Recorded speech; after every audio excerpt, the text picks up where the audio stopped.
My screen is still little. I don't know what I did the other day. Anyway, hey Facebook. We were out running errands, dinner's in the oven, and I'm here to do some reading. So I'm going to jump right into day 52 of Jumpstart Your Thinking. This is a book by John Maxwell.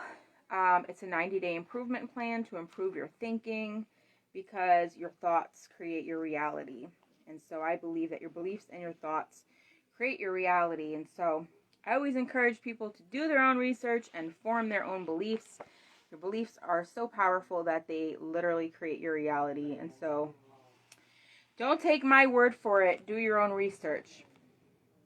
All right, if you're watching with this, if you're watching this with me live, hashtag live. If you're watching the replay, hashtag replay.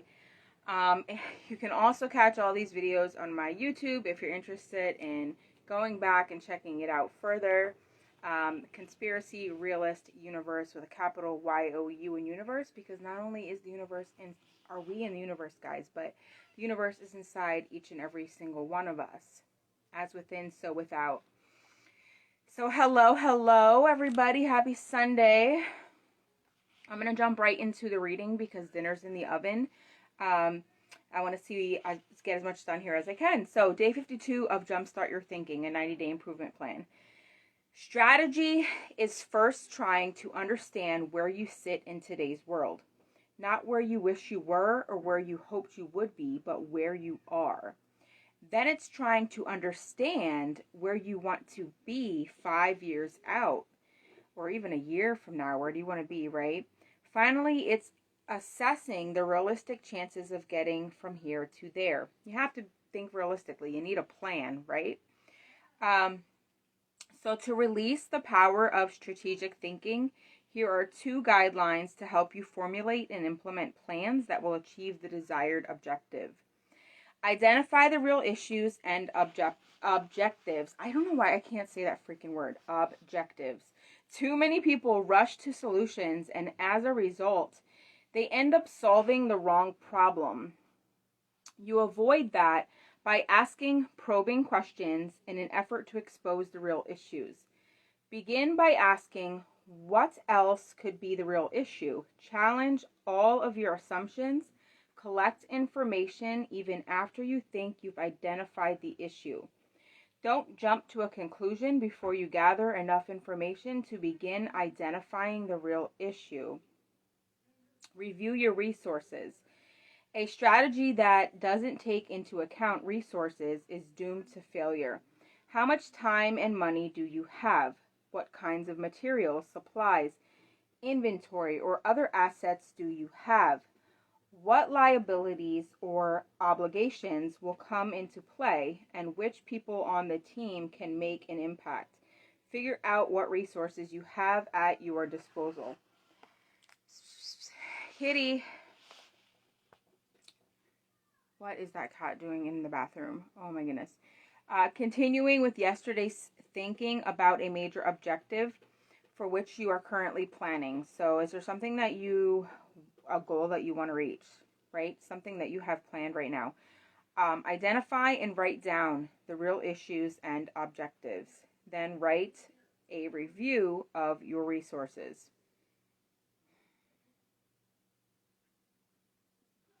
Like for me, I have all my resources. I have internet. I have devices. I have books. I have notebooks. I have all the things. I have a phone. I have a lot of resources to reach goals for my vision, for my plan for right now.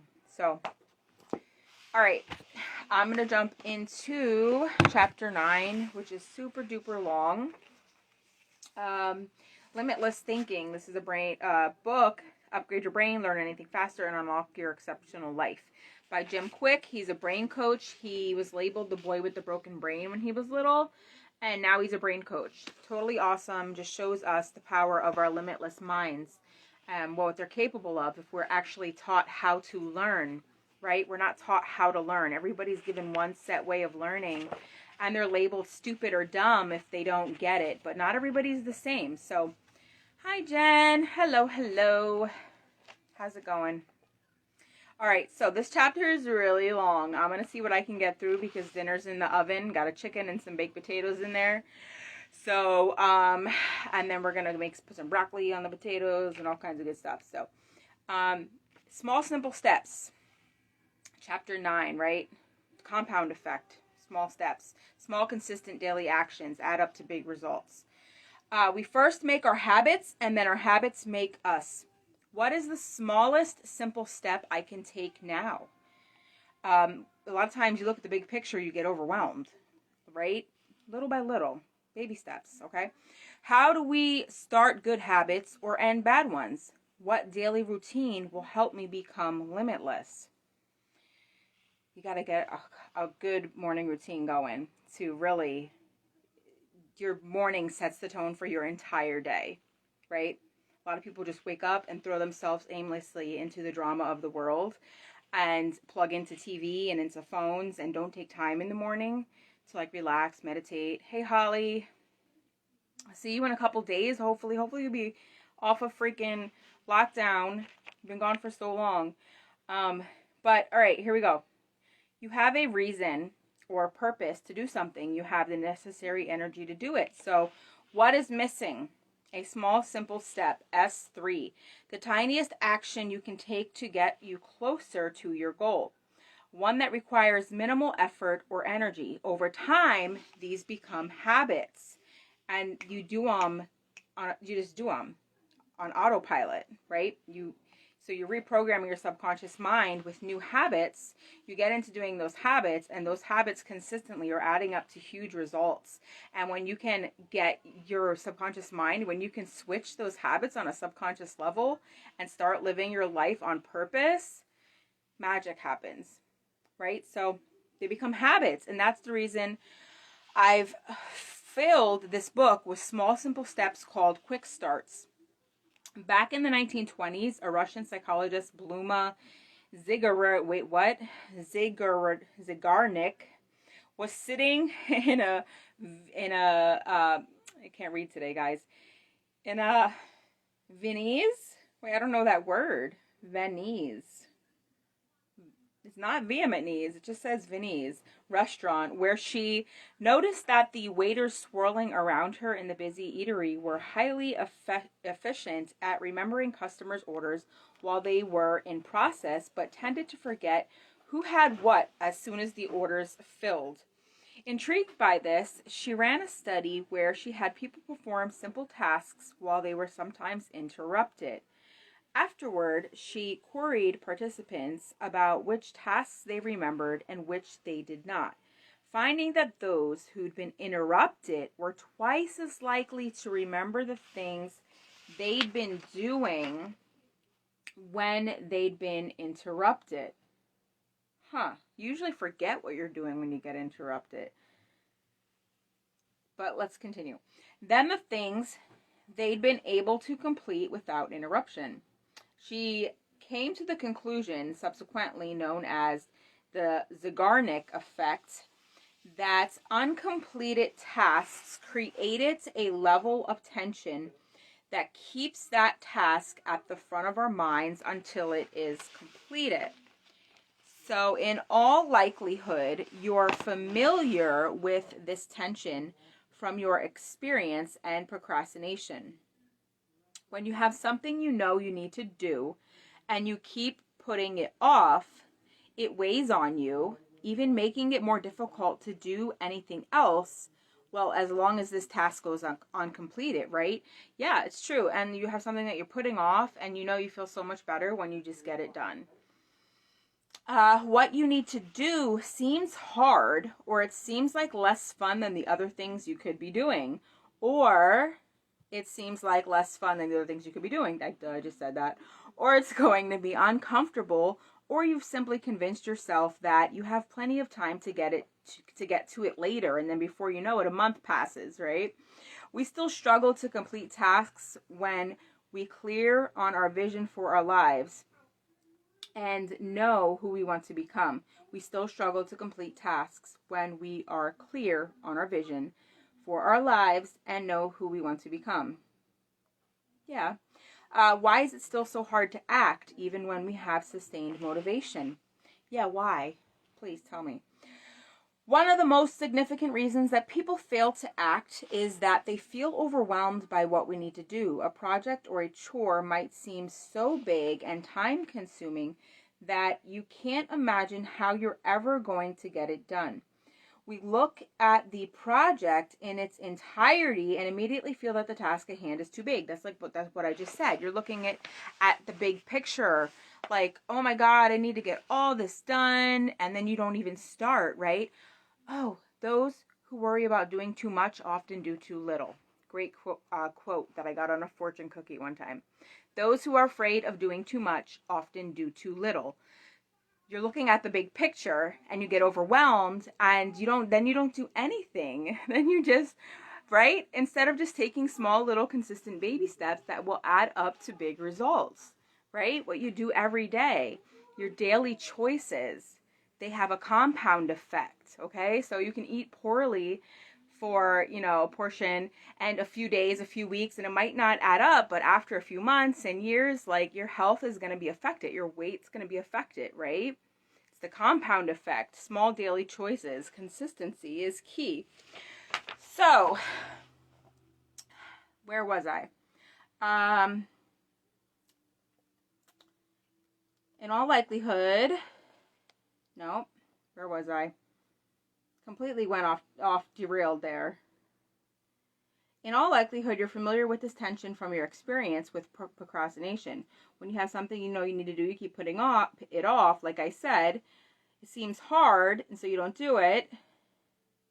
One of the most significant reasons that people fail to act is that they feel overwhelmed by what we need to do. A project or a chore might seem so big and time consuming that you can't imagine how you're ever going to get it done.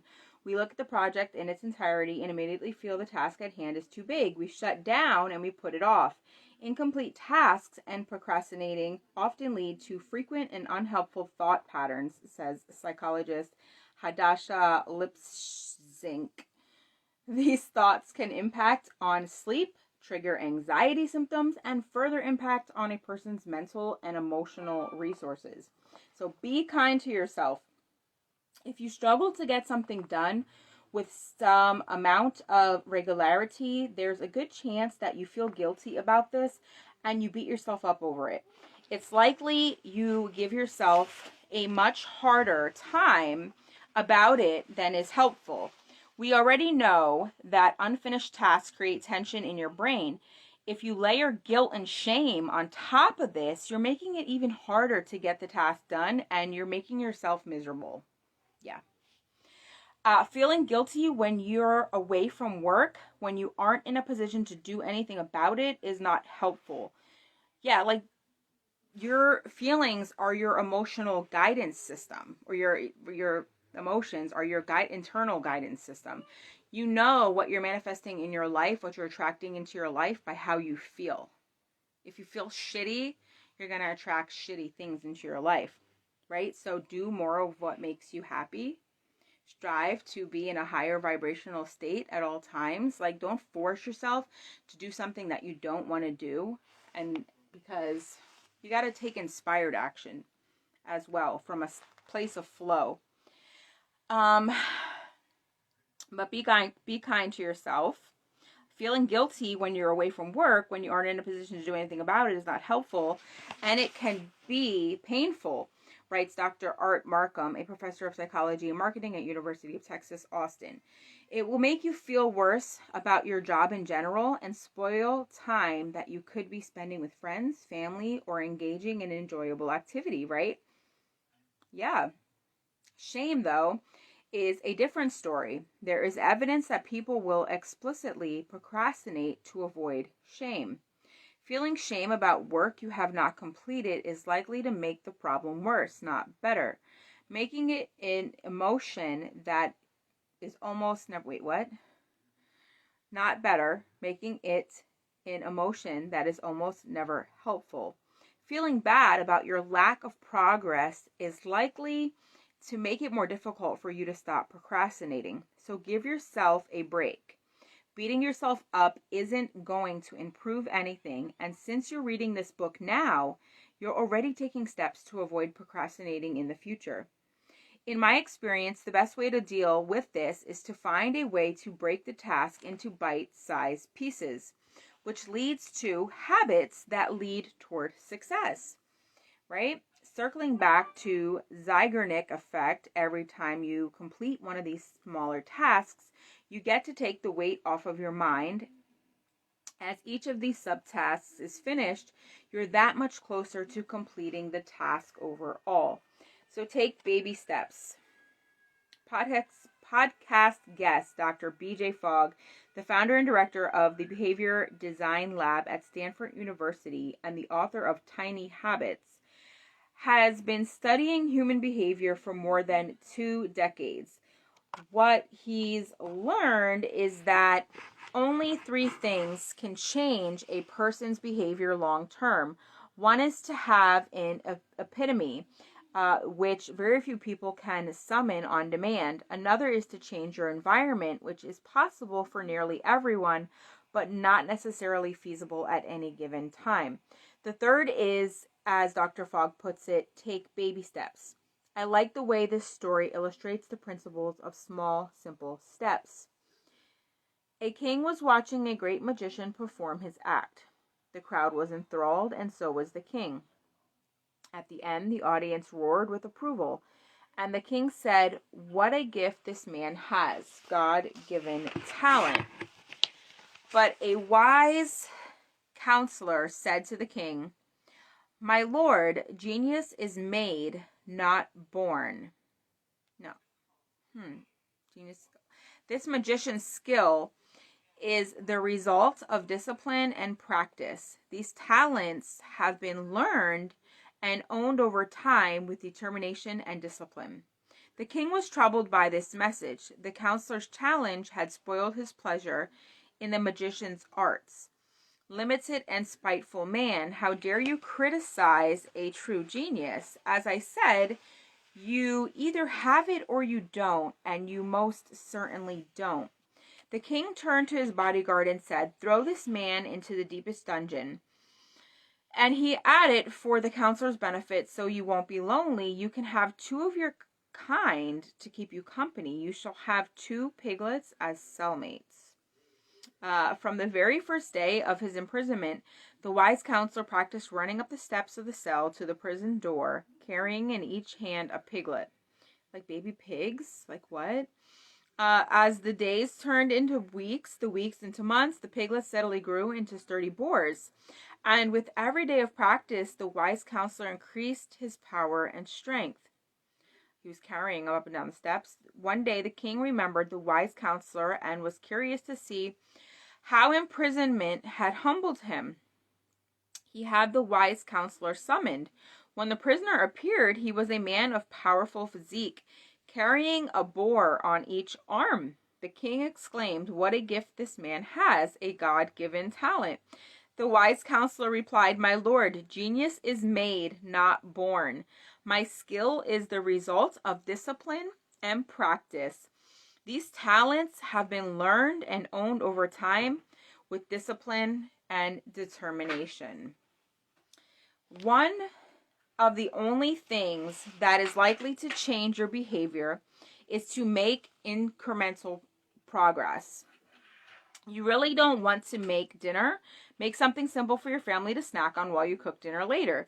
You're having trouble with the big speech for next month's conference? Write the keynote to the speech now. You're overwhelmed by the amount of reading you need to do for your economics class? Set a goal for yourself of reading the first chapter. Like the wise counselor, you must take it one step at a time and one day at a time. Or you want to exercise. That's a big one for a lot of people, right? They think they have to work out for an hour a day. No, set 5 minutes, 10 minutes a day. Start small, right? Start somewhere. You don't have to be great to get started, but you have to get started to be great. So, set a goal for yourself. Blah, blah, blah, blah, blah. What you'll notice in all of these scenarios is 2 things.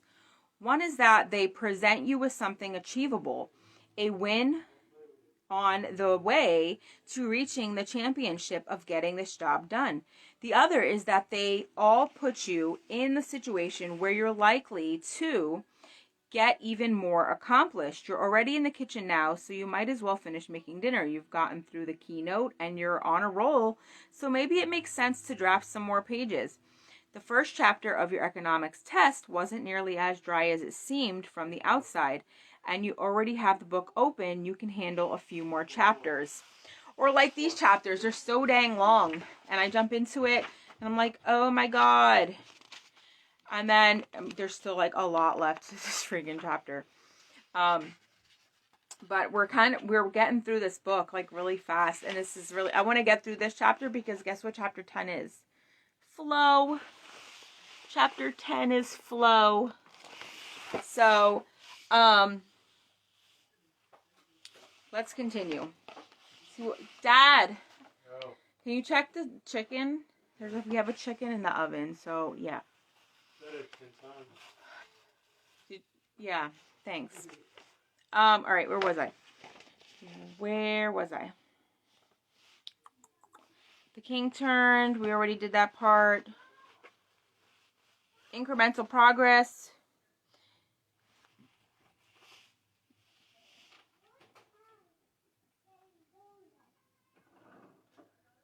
By breaking a task that you're procrastinating about into smaller pieces, the path to getting it done becomes clear. The best way to deal with the tension, yeah, right, because you're like, how do I get from A to B? And you're overwhelmed because you're like, oh my god, that seems like such a long journey, and you can't see the steps in between. Whereas you lay out steps, you're laying out a path. Hi, Siobhan. You're laying out a path, so small little steps to show you the way. Lay your path out so that you can follow it to reach your goals, right? Make sense? Yeah. So, I keep losing my spot here. Like, what's up with that? Did I skip a page? No, I did not.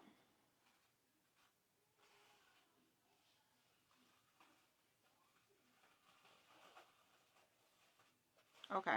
The best way to deal with the tension between what you want and what you've done so far to achieve it is to remember what the Zeigarnik effect teaches us.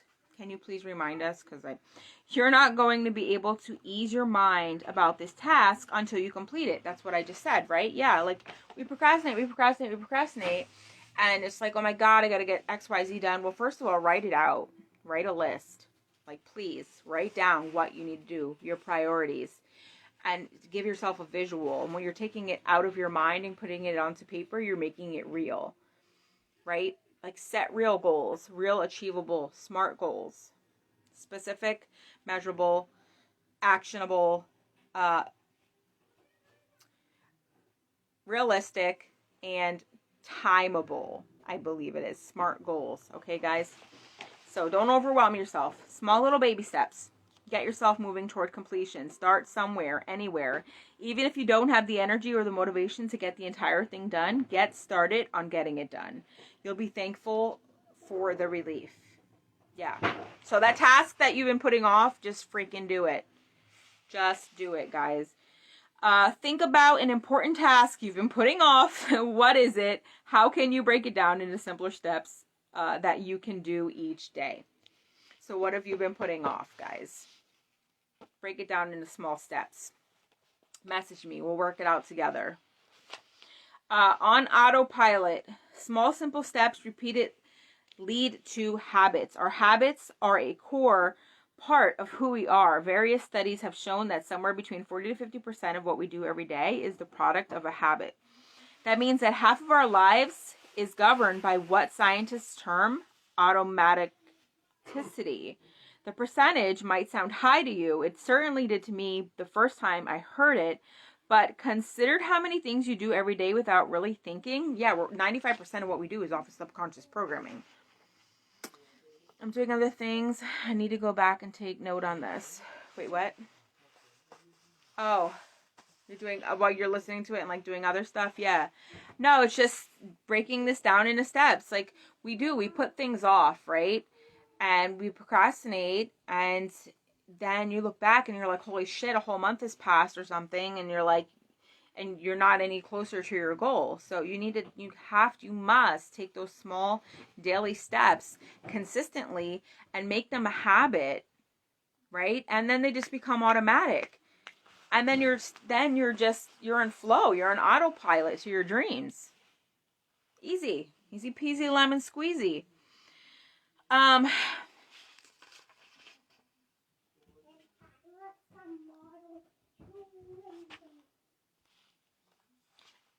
Here's a little quote. As you step into your limitless self, you might be confronted with old habits and patterns that are not necessarily based in truth.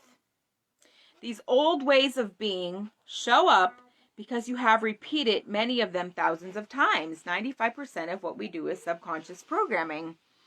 Okay, and so you have to reprogram on a subconscious level to be able to create new habits, change your thoughts to fire and wire new receptors in your brain that will create new neurological pathways that will lead to a new experience. Okay, it's all our beliefs. It's our beliefs and our thoughts are literally creating our reality. So we have to make these small steps into habits, into routine. You brush your teeth without thinking about it. You check your phone at predictable intervals. You drive to the office and don't particularly recall how you got there, right? You know how to drive, so you get in your car, you drive somewhere, you got it memorized. You zip up your jacket, you get a glass out of the cupboard, and you click the TV remote automatically. This, of course, is essential to how we conduct our lives. Could you imagine how overwhelming it would be if you had to think about every single thing you did?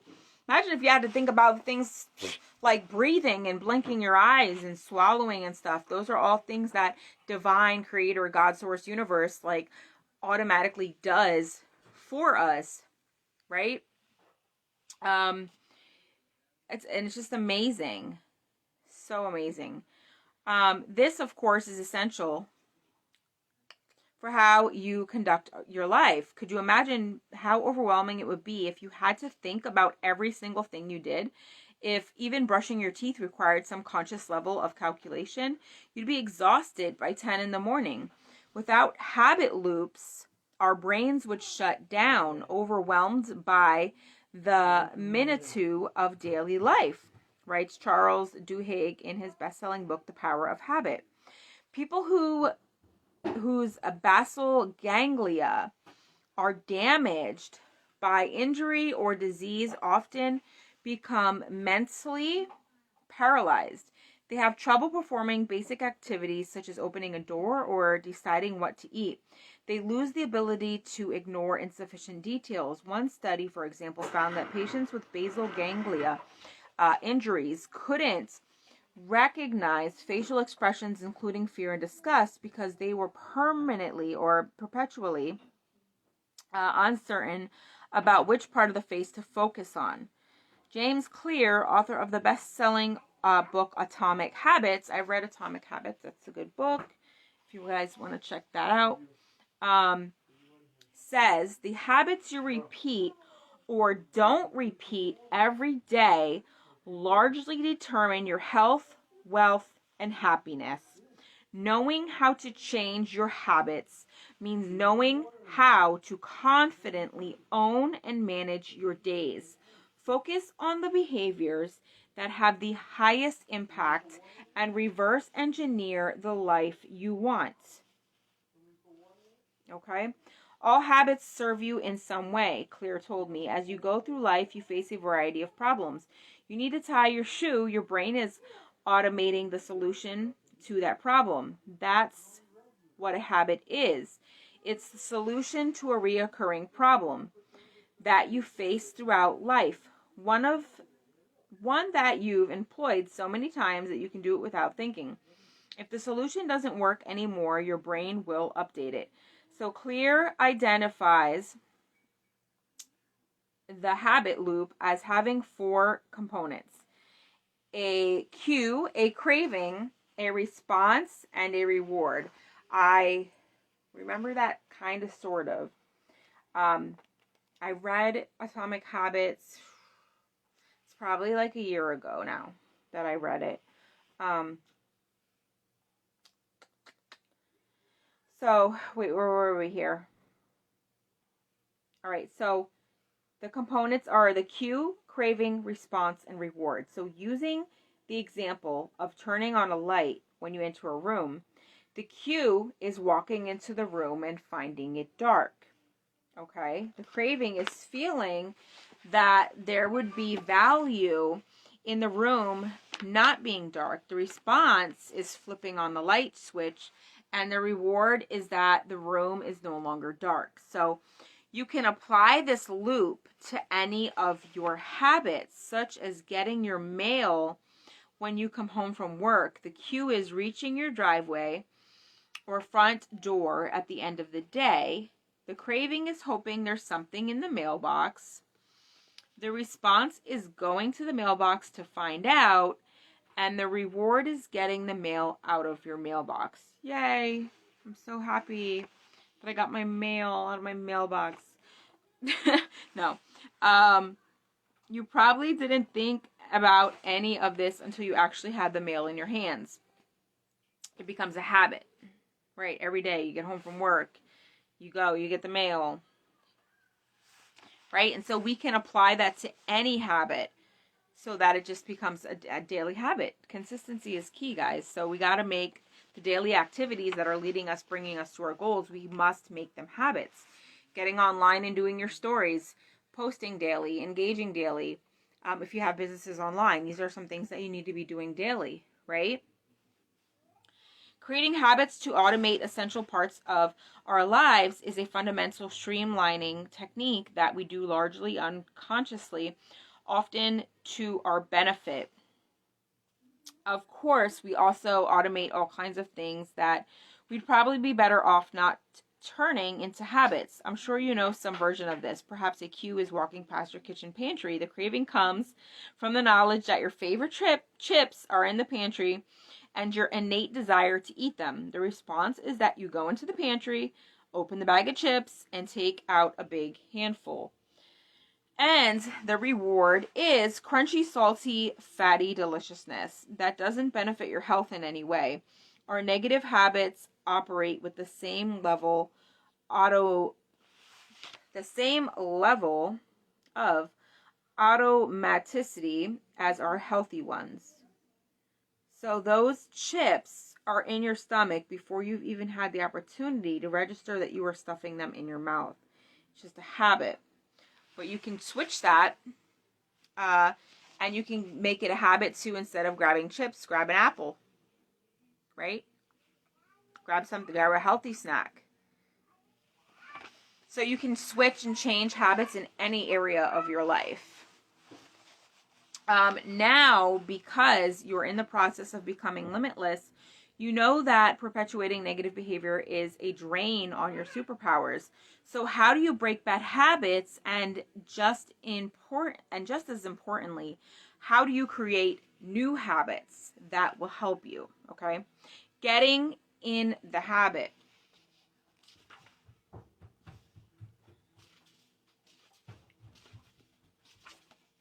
Oh my God, there's so much left. I feel like, hey, yo. I'm assuming dinner's not ready yet anyway, so I'm just going to keep reading. Now, because you're in the process of becoming limitless, getting in the habit. Before we get to this, let's talk for a moment about how long it takes to form a habit. In a study for University College London, Philippa Lally Cornelia, H.M. Van Jarsveld, Henry, those are all just people, I guess. Come back later. I do feel these chapters are so dang long. The dinner's not ready yet, though. I'm going to read a little bit more because dinner's not ready yet. Before we get into this, they did a study, right? So they took participants through the process of developing a new healthy eating, drinking, or exercise habit, such as drinking water with lunch or jogging before dinner. They were asked to perform this new behavior based on specific situational cues every day for 84 days. For the majority of participants, they wrote, Automaticity increased steadily over the days of study, supporting the assumption that repeating a behavior in a consistent setting increases automaticity. By the end of the study, they found that it took an average of 66 days for the new behavior to become a habit, though it took individual participants as little as 18 days and as many as 254. So as little as 18 days to make or break a habit, right? Average 66 days to make or break a habit. Some people, it took 254 days. So it just really depends, I guess, your level of awareness, where you're at, and all that good stuff, you know. It is also widely assumed that breaking a bad habit isn't about ending that habit, but rather about replacing it with a different, more constructive habit. That's the important part. It's with negative thoughts too. You can't just stop thinking the negative thought. You have to replace it, or the belief, right? You have to replace it with a new belief. And then that's when, you know, you really start to see results. So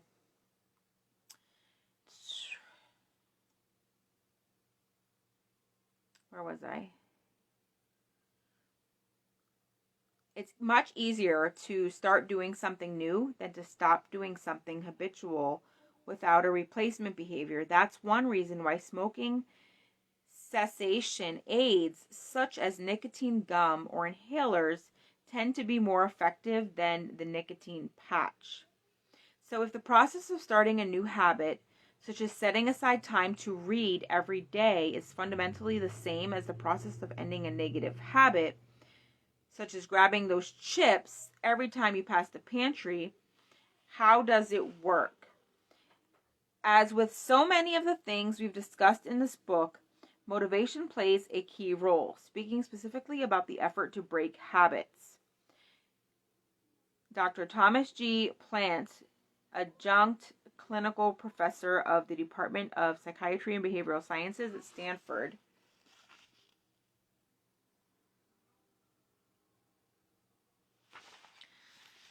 University School of Medicine, said it depends on how much you really want to break the habit. Many people are ambivalent.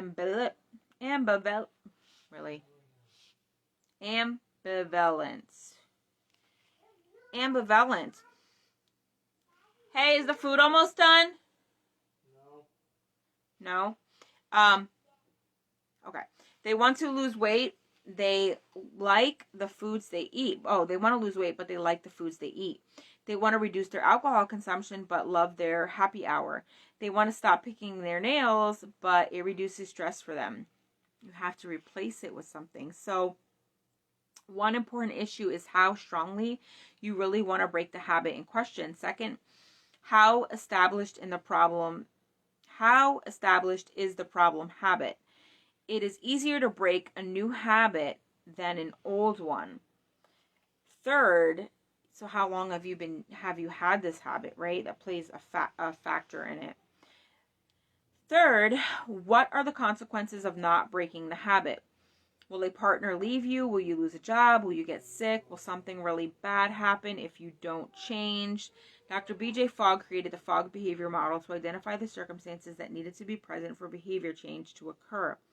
For a target behavior to happen, he notes, a person must have sufficient motivation, sufficient ability, and an effective prompt. All three factors must be present at the same time or the same instant for the behavior to occur. In other words, you need three things in place in order to develop a habit. You need the desire to do it, since it's exceedingly difficult to make habitual anything you really don't want to do. You need the skills to do it, and since it's nearly impossible to make a habit out of everything you don't have the capacity to accomplish, and you need something to get the habit loop started. So the cue. Like when you walk into a dark room, that's the cue for you to flip the light switch on. Okay, so you need the cue to be able to form a new habit.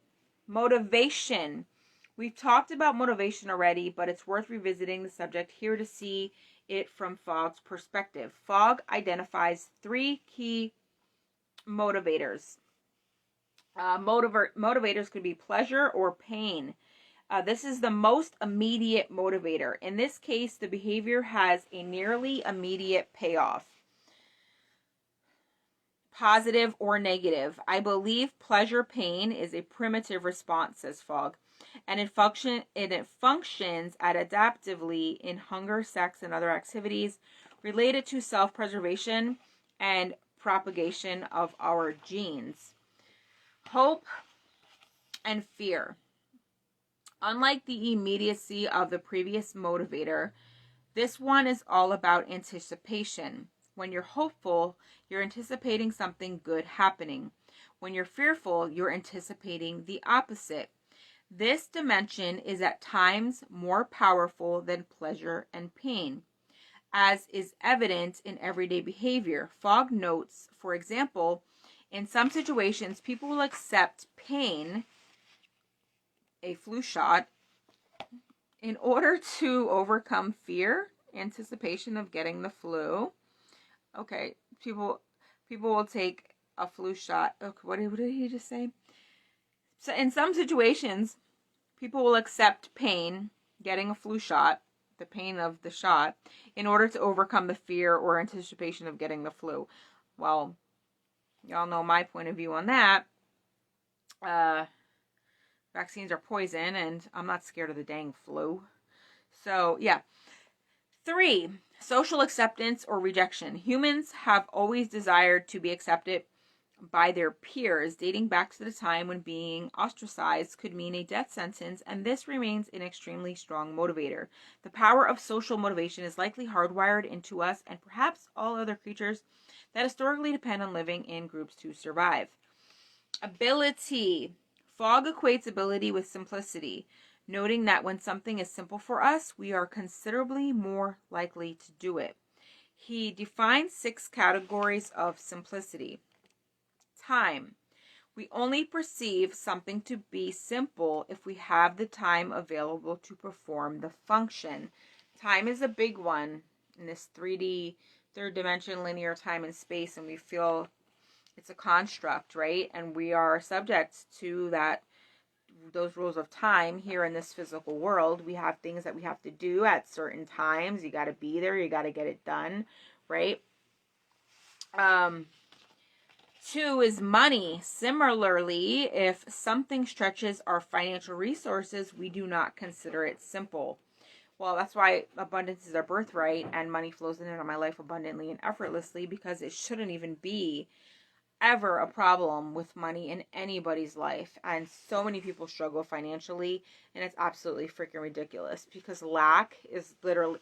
Okay, so the first 2, these are constructs right away, right? These are just beliefs. Time is an illusion. Money, abundance is everywhere, so lack is a mental construct. Physical effort. We consider things that are physically easy for us to be simple.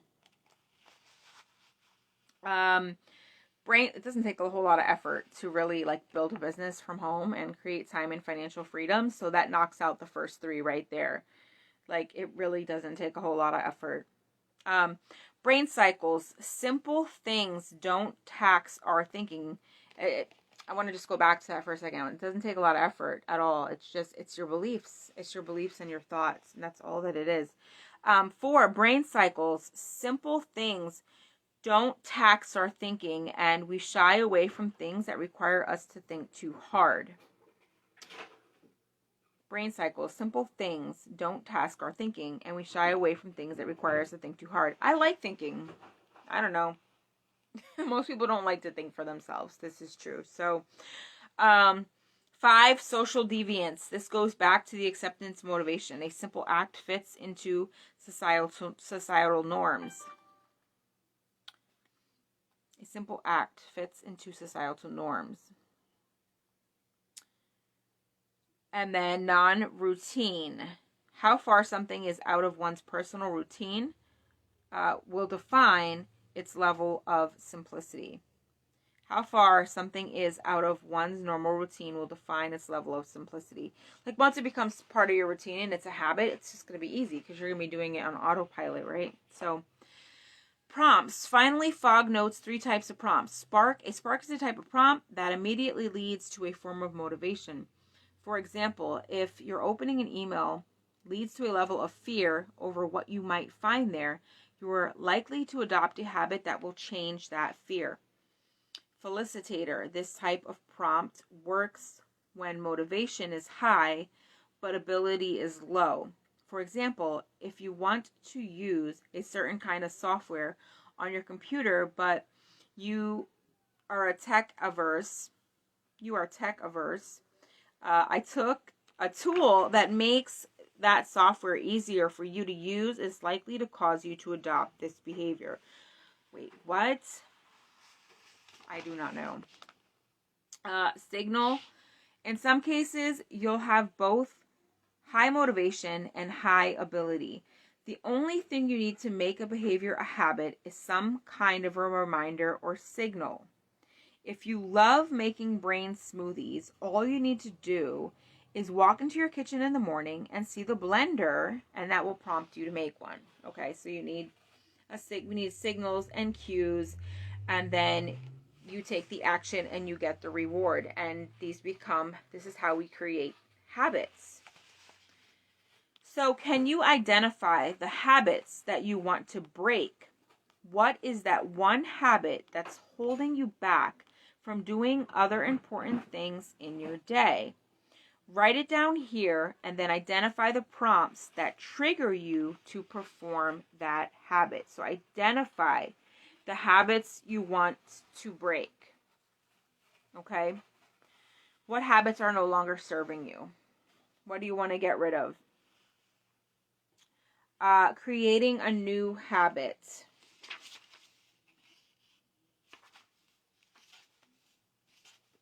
It feels like I'm not even going through this chapter. Is it almost done? Yeah. I think I am going to come back because it will pick it up at creating a new habit, because we still have creating a new habit, growing your life one habit at a time, establishing a morning routine, and then it's done. It's not too much longer, but I'm going to go have dinner and I'll jump back on. So, hi, Kimberly. To put it another way, Flow is the telephone booth where Clark Kent changes his clothes.